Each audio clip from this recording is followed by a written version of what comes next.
একটু বলে দেই, মানুষের মধ্যে যেমন ভালো মন্দ আছে, জিন জাতির মধ্যেও কি আছে? ভালো মন্দ আছে। দুষ্ট জিন মানুষের ক্ষতি করার চেষ্টা করে। কি করে ভাই? এবং দিন দিন কিন্তু এর প্রভাবটা বাড়ছে।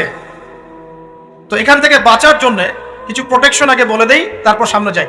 প্রত্যেক দিন সকালে এবং সন্ধ্যায় 3 বার করে সূরা ইখলাস পড়বেন। কুল হুয়াল্লাহু আহাদ, আল্লাহুস সামাদ, লাম ইয়ালিদ ওয়া লাম ইউলাদ ওয়া লাম ইয়াকুল লাহু কুফুয়ান আহাদ।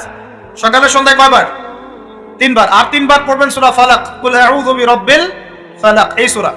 আর 3 বার পড়বেন সূরা নাস, কুল আউযু বিরাব্বিন নাস। এটা প্রত্যেক ফরজ নামাজের পর একবার করে পড়বেন আয়াতুল কুরসি। আয়াতুল কুরসি কোন সূরা আছে? কত নাম্বার আয়াত? মাশাআল্লাহ, 255। আল্লাহু লা ইলাহা ইল্লা হুয়াল হাইয়ুল কাইয়্যুম, এখান থেকে শেষ পর্যন্ত। আর কি করবেন? রাতের বেলা ঘুমানোর সময় পড়বেন সূরাতুল বাকারা এর শেষের 2টা বা 3টা আয়াত। লিল্লাহি মা ফিস সামাওয়াতি ওয়া মা ফিল আরদ, এখান থেকে ফানসুরনা আলাল কওমিল কাফিরিন পর্যন্ত। নবী সাল্লাল্লাহু আলাইহি ওয়াসাল্লাম বলেছেন, রাতের বেলা কেউ যদি সূরা বাকারার শেষের এই 2টা 3টা আয়াত পড়ে ঘুমায়, সারা রাত আপনি যদি ইবাদতে থাকতেন যে নেকি পেতেন, এটা পড়ে ঘুমানোর ফলে সেই নেকি পাবেন ইনশাআল্লাহ। এখন বলেন দেখি, কতজনের সূরা বাকারার শেষের 3টা আয়াত মুখস্থ আছে? মাশাআল্লাহ। তো এখন বলেন আমাকে, আল কোরআনের আলো ঘরে ঘরে কি জ্বলবে? বলেন। শোনেন, আমার কথা রাগ করেন না। আমরা তো সবাই চাই যে আল্লাহর কোরআন আল্লাহর জমিনে প্রতিষ্ঠা লাভ করুক, চাই কি না? তাহলে সবার আগে নিজের মধ্যে কোরআন কায়েম করতে হবে। কোথায়? আগে নিজের উপর কোরআন কায়েম করুন, নিজের উপর সুন্নাহ কায়েম করুন, নিজের উপর দিন কায়েম করুন। ইনশাআল্লাহ দিন ঘরে ঘরে পৌঁছে যাবে ইনশাআল্লাহ। প্রত্যেক ঘরের মানুষ এই নিয়াত করতে পারি কি ইনশাআল্লাহ যে আমরা সবাই কোরআন পড়া শিখবো ইনশাআল্লাহ। কোরআনের বাছাই করা কিছু আয়াত অন্তত মুখস্থ করবো ইনশাআল্লাহ। পুরা কোরআন তোমাদেরকে মুখস্থ করতে বলছি না, হয়তো অনেকে পারবে না। যারা পেরেছে তারা সৌভাগ্যবান, আলহামদুলিল্লাহ। কমপক্ষে সূরা বাকারার শেষের 3টা আয়াত পারবো না ভাই? আয়াতুল কুরসি পারবো না?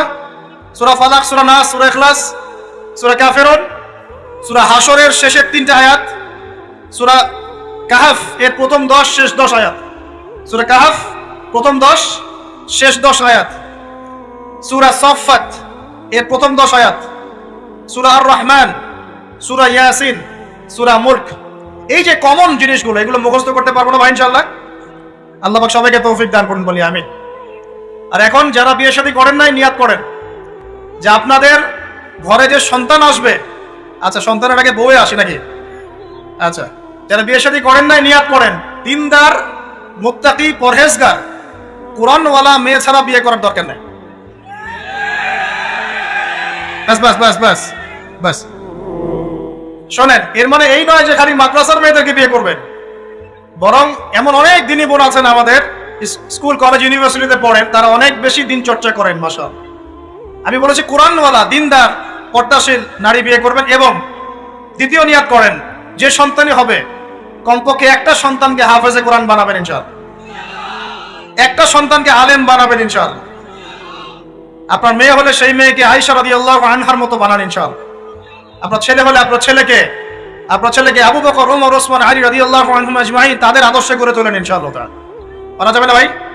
যখন ঘরে ঘরে কোরআনওয়ালা মানুষ তৈরি হবে না, আল্লাহর জমিনে আল্লাহর দিন এমনি প্রতিষ্ঠা হয়ে যাবে ইনশাআল্লাহ। বাতিল কোন দিক পালিয়ে যাবে? ঠিক নাই? সবকিছু শেষ আছে না বলেন তো? সবকিছু শেষ আছে। নমরুদ আছে না নাই?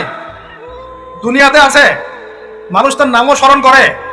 যখন সে দুনিয়া ছিল মনে হচ্ছিল দুনিয়াটাই তার, তখন মনে হচ্ছিল কি দুনিয়াটাই নমরুদের। ফেরাউন দুনিয়া আছে না নাই? আছে। তার নামও কি মানুষ স্মরণ করে? যখন ফেরাউনের রাজত্ব ছিল, যুগ ছিল, তখন মনে হতো যে পুরো দুনিয়াটাই ও। কথা বুঝতে পারছেন না? এরকম প্রত্যেক যুগে যুগে। আজ জাতির নাম শুনেছেন? আজ জাতি এই তাল গাছের সমান লম্বা চওড়া ছিল এক একজন। বিশ্বাস করছেন না? তাল গাছের সমান লম্বা চওড়া ছিল এবং পাহাড় কেটে কেটে তারা বাড়িঘর নির্মাণ করত। তাদের কাছে আল্লাহ পাক নবী হিসেবে পাঠিয়েছিলেন হুদ আলাইহিস সালামকে। কোন নবী? সূরা হুদ পড়ে দেখবেন। আপনি যদি কবিতা, সাহিত্য, ছন্দ এগুলো পছন্দ করেন, তাহলে সূরা হুদ আপনার জন্য। সুবহানাল্লাহ। আপনি যদি কবিতা, সাহিত্য, ছন্দ, বালাগাত পছন্দ করেন, সূরা আর রহমান আপনার জন্য, সূরা হুদ আপনার জন্য, সূরা শুআরা এগুলো আপনার জন্য। এত চমৎকার কাব্যিক বিন্যাস আছে মানে কবিতার ছন্দে ছন্দে উপন্যাস ব্যাখ্যা করা হয়েছে বলে সুবহানাল্লাহ। মানুষ তো কোরআনকে মূল্যায়ন করে না। আমি লাস্ট জুমার খুতবার একটা লেকচারে বলেছিলাম, সূরা ইউসুফ, এই যে এখন সারা বিশ্বে অর্থনীতি নিয়ে যে কত কথা হচ্ছে, অর্থনৈতিক সংকট, এইটা সেটা বলা হচ্ছে না, সবার ঘরে ঘরে এগুলো আলোচনা হয় তো মাশাআল্লাহ। আপনি বিশ্বাস করেন সূরা ইউসুফের মাত্র 4টা আয়াতের মধ্যে আল্লাহ পাক এই পুরো বিশ্বের অর্থনৈতিক সমস্যার সমাধান দিয়ে দিয়েছে। বলে দেব কি সমাধান? পরে বলছি। আগে আপনাদের এই পয়েন্টটা শেষ করি। ঘরে ঘরে কোরআনওয়ালা মানুষ তৈরি হবে তো ইনশাআল্লাহ। আল্লাহ কবুল করুন, বলি আমিন। কোরআনের এই বিশেষ সূরাগুলো মুখস্থ করতে পারবো তো ইনশাআল্লাহ ভাই? এগুলো নিয়মিত চর্চা করলে আপনাকে দুষ্ট জিন, জাদু, বদনজর এগুলো গ্রাস করবে না ইনশাআল্লাহ। আরেকটা বইয়ের নাম বলে দেই, বই কিনবেন। আমি যে প্রত্যেকটা লেকচারে একটা একটা করে 2টা করে বইয়ের নাম বলি, বইগুলো কিনবেন আল্লাহর ওয়াস্তে। আজকে শুধু একটা বইয়ের নাম বলবো না, আজকে আমি এমন একজন রাইটারের নাম বলে দিব যে রাইটারের সবগুলো বই বাসায় কিনবেন আপনারা ইনশাআল্লাহ। যদি আপনি এই রাইটারের, এই আলেমের সবগুলো বই বাসায় রাখতে পারেন এবং চর্চা করতে পারেন, ইনশাআল্লাহ আপনি সিরাতুল মুস্তাকিমেই থাকবেন ইনশাআল্লাহ। আমি আপনার জিম্মেদার হচ্ছি ইনশাআল্লাহ। যদি আপনি পথভ্রষ্ট না হয়ে যান, এই বইগুলোতে এত চমৎকার করে গাইডলাইন দেওয়া আছে, আপনি ইনশাআল্লাহ সঠিক পথেই থাকবেন। নামটা বলে দিব, সবার প্রিয় আলেম, পুরো বিশ্বের, শুধু বাংলাদেশের নয়, অন্যতম একজন প্রিয় আলেম, বিদগ্ধ আলেমে দ্বীন আল্লামা মুফতি তকি উসমানী দামাত বারাকাত। নাম শুনেছেন? এই নামটা শুনেছেন? আচ্ছা, তার অনেক বই আছে, প্রায় 200, 300, 400 মতো। সবগুলা বই বাসায় কিনবেন ইনশাআল্লাহ। ইবাদত নিয়ে বই আছে, মুআমালাত নিয়ে বই আছে, তাসাউফ নিয়ে বই আছে, জিকির নিয়ে বই আছে, অর্থনীতি নিয়ে বই আছে, ওয়ার্ল্ড অ্যাফেয়ার্স নিয়ে বই আছে, প্রতিটা সাবজেক্ট ধরে ধরে বই আছে। কোথায় পাবেন? এই তো অনলাইনে অনেক বুকশপ আছে না, এগুলোতে পাবেন। বাংলা বাজারে, ঢাকায় পাবেন। এগুলো অনুবাদ হয়ে গেছে আলহামদুলিল্লাহ। এবং বাংলাদেশে অনেক স্টুডেন্ট আছে তার হাতে গড়া, তাদের ইলম, তাদের আমল, তাদের আখলাক দেখলে পরকালকে চেনা যায় মাশাআল্লাহ। বই কিনতে পারবেন তো একটু ইনশাআল্লাহ? আরে ভাই, ইউনিভার্সিটির ক্যান্টিনে বসলেই তো 100 টাকা শেষ হয় আপনার। আর ক্যান্টিনে যদি বোরখাওয়ালা কাউকে নিয়ে বসেন তাহলে তো শেষ। এখন সহি প্রেম করে মানুষ। এক ভাই প্রশ্ন করেছে সেদিন, কালকেই, যে সে দিনের পথে ফিরে এসেছে কিন্তু তার গার্লফ্রেন্ডকে বলতে পারে না। তো বলছে, ভাই তাকে দাওয়াত দেওয়ার খাতিরে হলেও কি ফোনে কথা বলা যাবে? কি উত্তর দিব বলেন? আপনি পবিত্র হতে যাচ্ছেন কিনা, পবিত্র হতে যাচ্ছেন, পবিত্র পথে আসতে যাচ্ছেন, তাহলে অপবিত্র পথে আবার কেন ফিরে যাবেন? এগুলো কি হালাল না হারাম? আল্লাহ পাক বলেছেন, লা তাকরাবু জিনা, জিনার ধারের কাছেও যেও না, ধারের কাছেও যেও না। দেখেন, এই একই কথা আল্লাহ পাক আদম এবং হাওয়া আলাইহিস সালামকে এইরকম শব্দে বলেছিলেন, ওয়ালা তাকরাবা হাযিহি শাজারা, তোমরা এই গাছের ফল খেও না এমন নয়, তোমরা এই গাছের কাছেও যেও না। আমার কথা কি বুঝতে পারছেন? মানে এই বাঁশ অতিক্রম করে এসো না এমন নয়, এই বাঁশের কাছেও বসবা না। বুঝতে পারছেন কথা? একইভাবে আল্লাহ বলছেন, ওয়ালা তাকরাবু জিনা, তোমরা জিনা করো না এমন নয়, জিনার কাছেও। ফিজিক্যাল রিলেশন তো অনেক দূরের কথা, হারাম। আপনি ফোনেও কথা বলবেন না, আল্লাহ পাক তৌফিক দান করেন। আপনি যদি পবিত্র থাকতে পারেন ইনশাআল্লাহ তাআলা, আল্লাহ পাক আপনাকে আপনার উপযুক্ত পাত্রে দিবেন ইনশাআল্লাহ। আর যদি আপনি পবিত্র থাকতে না পারেন, এমন হতে পারে যে হয়তো আপনি পবিত্র কাউকে পান নাই, হতে পারে কিনা? আচ্ছা প্রিয় ভাইয়েরা, বইটা কিনবেন। বইটার নাম, দোয়ার বইটার নাম হলো হিসনুল মুসলিম। কি নাম? হিসনুল মুসলিম। যদি কিনতে না পারেন, ওই যে প্লে স্টোরে ঢোকেন, প্লে স্টোরে ঢুকে দেখবেন যে একটা অ্যাপস আছে হিসনুল মুসলিম। এখানে যতগুলো দোয়া আছে সবগুলো দোয়া আগামী 1 বছরের মধ্যে মুখস্থ করবেন। রাজি আছেন কিনা? আর এখানে সকাল সন্ধ্যায় পড়ার জন্য কিছু দোয়া আছে, সকাল সন্ধ্যায় পড়ার। এই দোয়াগুলো আল্লাহর ওয়াস্তে মুখস্থ করবেন। পারবেন ইনশাআল্লাহ? আল্লাহ তৌফিক দান করে দেবেন। আর একটা আমল বলে দিব, তারপর সামনে যাব। সেটা হলো 5 ওয়াক্ত নামাজ তো পড়েন মাশাআল্লাহ, নাকি? কারা কারা নামাজ 5 ওয়াক্ত পড়েন? হাত তোলেন দেখি। আলহামদুলিল্লাহ, মাশাআল্লাহ, হাত নামান। আর যারা নামাজ পড়েন না, তাদেরকে আমি একটা হাদিস শোনাবো, একটা হাদিস শুনবেন। নবী সাল্লাল্লাহু আলাইহি ওয়াসাল্লাম বলেছেন, قال النبي صلى الله عليه وسلم بين العبد وبين الكفر والشرك ترك الصلاة। আল্লাহ পাকের বান্দা আর একজন কাফের মুশরিকের মধ্যে পার্থক্যই হচ্ছে নামাজ। আল্লাহ পাকের বান্দা মানে মুমিন মুসলিম এবং একজন কাফের মুশরিকের মধ্যে পার্থক্য কি? মান তারাকা সালাতান মুতাআম্মিদান ফাকাদ বারিয়াত মিন যিম্মাতিল্লাহ। কেউ যদি ইচ্ছাকৃতভাবে তার উপর ফরজ নামাজকে ছেড়ে দেয়, সে যেন আল্লাহ পাকের জিম্মেদারি থেকে মুক্ত হয়ে গেল। অন্য হাদিসে আছে, মান তারাকা সালাতান মুতাআম্মিদান ফাকাদ কাফার। কেউ যদি ইচ্ছা করে নামাজ ছেড়ে দেয়, সে ব্যক্তি কুফরি করলো, বলে নাউজুবিল্লাহ। আমরা কি কুফরি করতে চাই নাকি ভাই? নামাজের কথা বলেছি, 5 ওয়াক্ত নামাজ কারা কারা পড়েন না হাত তোলেন এবার। আচ্ছা, লজ্জার কিছু নাই। এখন আমার সাথে তওবা করেন, আমার সাথে তওবা করেন, বলেন আস্তাগফিরুল্লাহ আল্লাযী লা ইলাহা ইল্লা হুয়াল হাইয়ুল কাইয়্যুম ওয়া আতুবু ইলাইহি। আল্লাহর কাছে সাক্ষী রেখে বলেন, আল্লাহ আমি জীবনে যত রাকাত নামাজ ছেড়ে দিয়েছি এর জন্য আমাকে মাফ করে দাও। ইনশাআল্লাহ আগামী জীবনে আমি বিনা ওজরে 1 ওয়াক্ত নামাজও বাদ দিব না ইনশাআল্লাহ। রাজি আছেন ইনশাআল্লাহ? বাস এই একটা নসিহত যদি আজকে আপনারা আমল করতে পারেন, ইনশাআল্লাহ আজকের মাহফিল সফল করা যাবে। আর বই কিনতে বললাম, 1 নাম্বার কোন বই বলেন? ইসলুল। আর কোন আলেমের নাম বলেছে? আল্লামা, জোরে বলেন। তার অনেকগুলো বই আছে, কেনার চেষ্টা করবেন তো ইনশাআল্লাহ। আল্লাহ পাক তৌফিক এনায়েত করুন বলি আমিন। তাহলে আমরা সূরা জারিয়াতের 56 নম্বর আয়াতে কি শিখেছি ভাই? আল্লাহ রাব্বুল আলামিন আমাদেরকে সৃষ্টি করেছেন কেন? তার ইবাদত করার জন্য আছে। এখন আমাকে বলেন যে আল্লাহ পাকের ইবাদত করার জন্য আল্লাহ পাক এই দুনিয়াতে আমাদেরকে কত বছর সময় দিয়েছেন বলেন দেখি? সর্বোচ্চ কত হবে?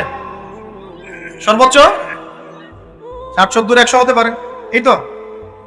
আমরা কি চিরস্থায়ী থাকবো এখানে না চলে যাব? আচ্ছা, দুনিয়ার জীবনটা তাহলে কি? আল্লাহ পাক বলছেন, আল্লাযী খালাকাল মাউতা ওয়াল হায়াতা লিয়াবলুয়াকুম আইয়ুকুম আহসানু আমালা। আল্লাহ পাক জীবন মৃত্যু সৃষ্টি করেছেন কেন? আল্লাহ পাক পরীক্ষা করার জন্য যে এই দুনিয়ার জীবনে আমলে কে শ্রেষ্ঠ, আমলে কে শ্রেষ্ঠ। দুনিয়ার জীবনে আসার উদ্দেশ্য পেয়েছি আল্লাহর ইবাদত করা, এখন পেলাম আল্লাহ জীবন মৃত্যু কেন সৃষ্টি করেছেন? আমলে পরীক্ষা করার জন্য যে কে শ্রেষ্ঠ হচ্ছে। আমাদের উদ্দেশ্য কি? আমাদের উদ্দেশ্য হচ্ছে পুলসিরাত পার হয়ে জান্নাতে যাওয়া। উদ্দেশ্য কি? পুলসিরাত পার হয়ে জান্নাতে যাওয়া। সূরা আলে ইমরানের 185 নম্বর আয়াতে আল্লাহ পাক বলেছেন, কুল্লু নাফসিন যায়িকাতুল মাউত, প্রত্যেকটা নফস মৃত্যুর স্বাদ গ্রহণ করবে, এরপর কিয়ামতের মাঠে তাদের আজর তাদেরকে পূর্ণ মাত্রায় বুঝিয়ে দেওয়া হবে। আল্লাহ পাক বলেন, ফামান যুহজিহা আনিন নারি ওয়া উদখিলাল জান্নাতা ফাকাদ ফাজ। ওই দিন যে ব্যক্তিকে জাহান্নাম থেকে বাঁচানো হবে এবং জান্নাতে প্রবেশ করানো হবে সেই ব্যক্তি হচ্ছে সফল। কথা ঠিক কি না? তাহলে উদ্দেশ্য পেলাম তো, আমাদের গন্তব্য পেলাম তো। আমাদের গন্তব্য কি তাহলে? জান্নাত। এখন এই দুনিয়ার জীবনে আমরা সর্বোচ্চ হয়তো 100 বছর বাঁচবো, আল্লাহ ভালো জানেন, তাই তো? এই দুনিয়ার জীবনের এই হায়াতের সবচেয়ে ইম্পর্টেন্ট টাইমটা কোনটা বলেন? সবচেয়ে ইম্পর্টেন্ট টাইম কোনটা? যৌবন কিনা? যৌবন কাকে বলে? যৌবন কাকে বলে? কত বছর থেকে কত বছর পর্যন্ত? 20 থেকে 40 বা 15 থেকে 40 বা 20 থেকে 50, এই তো। আচ্ছা, এই বয়সের মধ্যে কারা কারা আছেন হাত তোলেন দেখি। মাশাআল্লাহ, সবাই তো দেখে এই বয়সে হাত নামান। এখন এই বয়স সম্পর্কে আগে 2টা হাদিস শোনেন, আমার দিকে তাকান, তারপরে আমি বলছি অবস্থা কি, করণীয় কি। আমি বলেছি যুবকদেরকে কিছু নসিহত করবো আজকে, নিয়াত করেছি, ঠিক আছে ভাই? আচ্ছা, যুবকদের সম্পর্কে প্রথম হাদিস, রাসূল সাল্লাল্লাহু আলাইহি ওয়াসাল্লাম বলেছেন, কিয়ামতের মাঠে মানুষ যখন উঠবে, আমরা উঠবো কিনা? আচ্ছা, নাকি উঠবো না?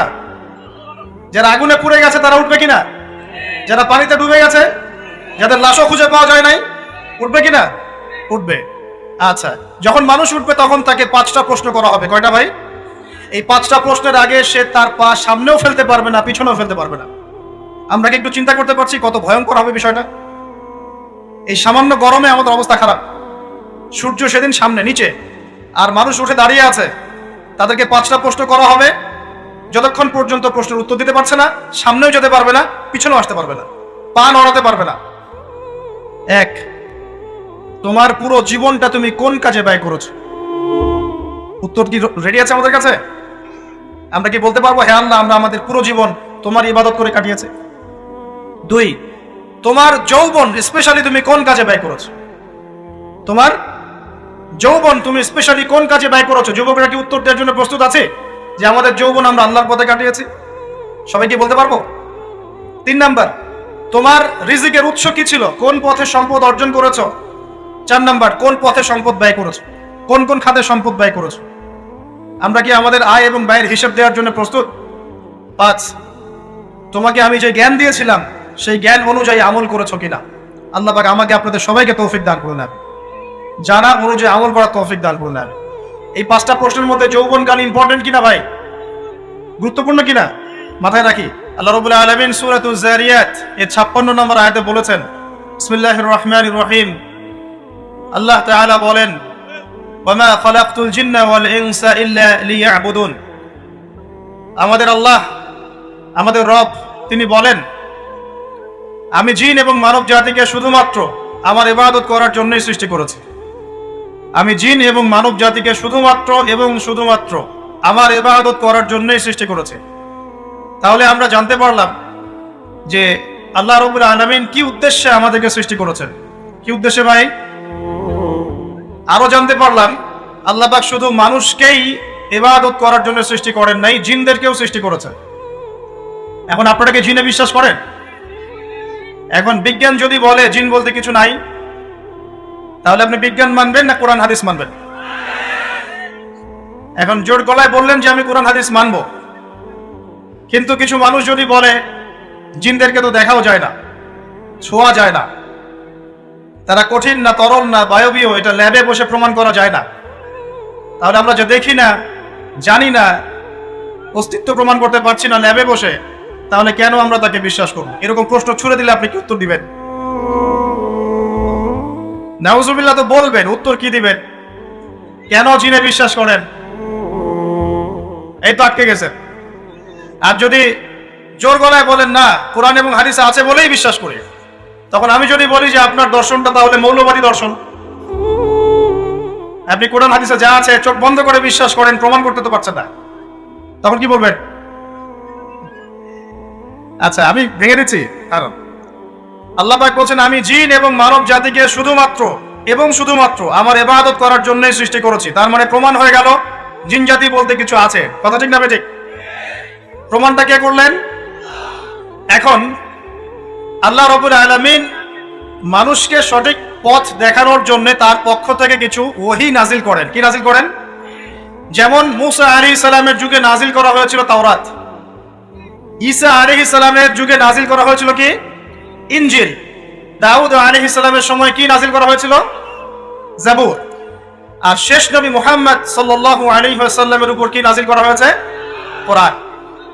এখন আমরা যদি বিশ্বাস করি যে আল্লাহর পক্ষ থেকে কোরআন নাজিল হয়েছে, তাহলে এটা তো মেনে নিতেই হবে যে কোরআনে যা আছে সব সত্য, তাই তো? আল্লাহ পাক কি মিথ্যা বলতে পারেন? নাউজুবিল্লাহ। এখন কোরআন এবং হাদিসের অনেক বিষয় আমরা প্রমাণ করতে সক্ষম হই আমাদের ক্ষুদ্র জ্ঞানে, আবার এমন অনেক বিষয় আছে যেগুলো আমরা আমাদের ক্ষুদ্র জ্ঞানে প্রমাণ করতে পারি না।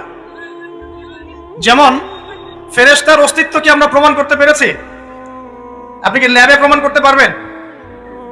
জিন জাতির অস্তিত্ব আমরা কি চোখে দেখে প্রমাণ করতে পারবো? কবরে আযাব দেওয়া হয়, আপনি কি এটা দেখে প্রমাণ করতে পারবেন? রূহ বা আত্মা বলে কিছু আছে আমাদের দেহের মধ্যে, এটা কি আপনি প্রমাণ করতে পেরেছেন? অনেক সময় মুমিন ব্যক্তি স্বপ্ন দেখে এবং স্বপ্নগুলো সত্য হয়, হয় কি না? এবং হাদিসে এসেছে শেষ জামানায় মুমিন ব্যক্তির স্বপ্ন কিন্তু সত্য হবে বেশি বেশি। তো এখন এই যে এমন কিছু বিষয় যেগুলো আমরা বাহ্যিক জ্ঞান দিয়ে প্রমাণ করতে পারছি না, কিন্তু আল্লাহ রাব্বুল আলামিন বলেছেন এগুলো সত্য, আমরা চোখ বন্ধ করে বিশ্বাস করি কিনা? বিশ্বাস করেন কিনা? জান্নাত দেখেছেন? জাহান্নাম দেখেছেন? না দেখে বিশ্বাস করি কিনা? ইমানের কয়টা পিলার বলেন তো দেখে ভাই? কয়টা? ছয়টা। কয়টা? আল্লাহ বিশ্বাস, ফেরেশতা গণে বিশ্বাস, নবী রাসূল গণে বিশ্বাস, আসমানে কিতাব সমূহে বিশ্বাস, পরকালের জীবনে বিশ্বাস, তাকদীর বা ভাগ্যের ভালো মন্দে বিশ্বাস। এই ছয়টার মধ্যে শুধু কোরআন এবং মুহাম্মদ সাল্লাল্লাহু আলাইহি ওয়াসাল্লামকে বাদ দিয়ে আপনি কোনোটাই দেখেন নাই। দেখেছেন? আল্লাহকে দেখেছেন? ফেরেশতা মণ্ডলী, আগের আসমানি কিতাবগুলো, মুহাম্মদ সাল্লাল্লাহু আলাইহি ওয়াসাল্লামকে সাহাবীরা দেখেছেন, আপনি কি দেখেছেন? আগের নবী রাসূলদেরকে দেখেছেন? পরকালের জীবন দেখেছেন? তাকদীর বা ভাগ্যের ভালো মন্দ দেখেছেন? এই যে না দেখে যে আমরা বিশ্বাস করছি, এটার নাম হচ্ছে গায়েবে বিশ্বাস। কিসে বিশ্বাস? এটাই আল্লাহ পাক বলছেন আলিফ লাম মিম যালিকাল কিতাব লা রাইবা ফিহি। আলিফ লাম মিম, এটা এমন একটা কিতাব যেই কিতাব নিয়ে কোনো সন্দেহ সংশয় নাই। হুদাল লিল মুত্তাকিন, এই কিতাব মুত্তাকিদেরকে পথ দেখাবে। কারা মুত্তাকি? আল্লাযীনা ইউমিনুনা বিল গায়বি, যারা এই অদৃশ্যে বিশ্বাস করে। বলেন সুবহানাল্লাহ। আল্লাহ পাকের আদেশ পালন করার নিমিত্তে, তার ইবাদত করার নিমিত্তে আমরা আল্লাহ পাকের এই আদেশগুলোকে না দেখেই বিশ্বাস করি। এখন কিছু মানুষ বলতে পারে তাহলে এগুলোর বৈজ্ঞানিক ব্যাখ্যা কি? উত্তর হচ্ছে এই, যে কোরআন এবং হাদিসের সবকিছুকে বৈজ্ঞানিক ব্যাখ্যার মানদণ্ডে উত্তীর্ণ হয়ে আসতে হবে, জরুরি না এটা। কারণ বিজ্ঞানের অনুসিদ্ধান্তগুলো সময়ে সময়ে বদলে যায়। আল্লাহ রাব্বুল আলামিনের বিধান কখনো বদলাবে না ইনশাআল্লাহ। কথা কি বুঝতে পারছেন? আর আল্লাহ রাব্বুল আলামিন আমাদেরকে অসীম জ্ঞান দিয়ে সৃষ্টি করেন নাই, ক্ষুদ্র জ্ঞান দিয়ে সৃষ্টি করেছে। আমরা আমাদের ক্ষুদ্র জ্ঞানে এতটুকু প্রমাণ করতে পারবো না, ভালো করে বোঝেন, আমরা আমাদের ক্ষুদ্র জ্ঞানে এতটুকু প্রমাণ করতে পারবো না যে আগামীকাল আপনার সাথে কি ঘটবে। বলতে পারবেন? কেউ পারবে? তো যে মানুষ তার সাথে আগামীকাল কি ঘটবে সেটাই বলতে পারছে না, সেই মানুষ কি আল্লাহ রাব্বুল আলামিনের এই মহাবিশ্বের অসীম জ্ঞানের অতল তলে ডুব দিতে পারবে? আমি বলছিলাম ইমানের 6 পিলার কি আপনি চোখে দেখেছেন? তারপরে বিশ্বাস করি কিনা ভাই? আচ্ছা, এখন আমরা এই জায়গায় ছিলাম যে আল্লাহ পাকের জ্ঞানটা অসীম। আল্লাহ পাকের জ্ঞান কি ভাই? আমি অসীমের একটা উদাহরণ দিয়ে বোঝাচ্ছি। মনে করেন এখানে আমরা যারা উপস্থিত আছি, আমরা সবাই জান্নাতে চলে গেলাম, মনে করেন, আল্লাহ কবুল করুন। জান্নাতে যাওয়ার পরে কি সময় শেষ হয়ে যাবে? সময় আরো চলতে থাকবে। আচ্ছা, জান্নাতে যাওয়ার পরে 1 কোটি, 2 কোটি, 5 কোটি, 10 কোটি, 100 কোটি বছর পর এই জান্নাতীরা কি করবে, কি খাবে, কোথায় ঘুরবে, কোথায় ফিরবে, আল্লাহ রাব্বুল আলামিন এখনই সেটা জানেন। আলহামদুলিল্লাহ, আল্লাহু আকবার। আল্লাহকে চিনি একটু, আল্লাহ পাক এখনই সেটা জানেন, এই মুহূর্তে জানেন। যদি এখানে কোনো ভাই থাকেন, ফর এক্সাম্পল অমুক ভাইয়ের নাম আব্দুল্লাহ, এই ভাই মনে করেন জান্নাতে যাবেন ইনশাআল্লাহ, কথার কথা বলছে, কথার কথা। এখন তিনি জান্নাতে যাওয়ার 100 কোটি বছর পরে কোন হুরের সাথে কোথায় ঘুরে বেড়াবেন আল্লাহ পাক এখনই তা জানেন। আল্লাহ পাককে চিনতে শিখুন। আবার আমাদের মধ্যে আল্লাহ না করুক কেউ যদি জাহান্নামে যায়, সে ব্যক্তি জাহান্নামে যাওয়ার কোটি কোটি বছর পর কি আযাব ভোগ করবে আল্লাহ পাক এখনই এই মুহূর্তে সেটা জানেন। আলহামদুলিল্লাহ। এবং আগেও জানতেন। আল্লাহ পাকের কোনো শুরু নাই, আল্লাহ পাকের কোনো শেষ নাই। আল্লাহ পাকের কোনো শুরু নাই, আল্লাহ পাকের কোনো শেষ নাই। এমন নয় যে আল্লাহ পাক আমাদেরকে সৃষ্টি করে সৃষ্টিকর্তা হয়েছেন, রিজিক দাতা হয়েছেন, পালনকর্তা হয়েছেন, এমন নয়। সৃষ্টি